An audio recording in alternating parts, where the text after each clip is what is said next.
దేశానికి వెన్నెముక అయిన బాప్లా సాబ్ మేజర్ నాయకత్వంలో లడఖ్ బోర్డర్ మీద జరిగిన ఆకస్మిక సైనిక పోరాటంలో తూటాలకు బలై అక్కడే సమాధి చెందారు. కానీ దేశంపై ఉన్న మక్కువతో తాను ఇన్విజిబుల్ పవర్ను పొంది ఒక శక్తివంతమైన గోస్ట్ వారియర్గా మారతాడని ఎవ్వరూ ఊహించలేదు. తన దేశంపై ఉన్న మక్కువ, భక్తి అతన్ని అలా మార్చేశాయి.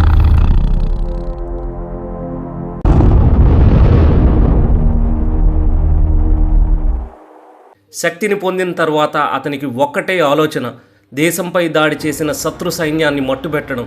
అతడు శక్తివంతమైన ఆయుధాన్ని చేపట్టి రాత్రి శత్రు గుడారానికి దాడి చేయడానికి వెళ్ళగానే శత్రువులు అది గమనించి ప్రాణభయంతో పారిపోయారు.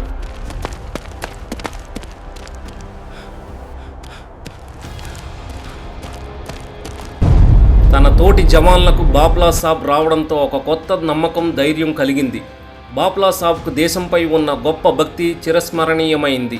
అతన్ని ఎవ్వరూ ఏమీ చేయలేరు. మృత్యువు కూడా అతని ముందు తలవంచింది. ఇది కొనసాగుతుంది. ఈ వీడియో కనుక మీకు నచ్చినట్లయితే దయచేసి నా ఛానల్ సబ్స్క్రైబ్ చేసుకోండి తరువాయి భాగం కోసం.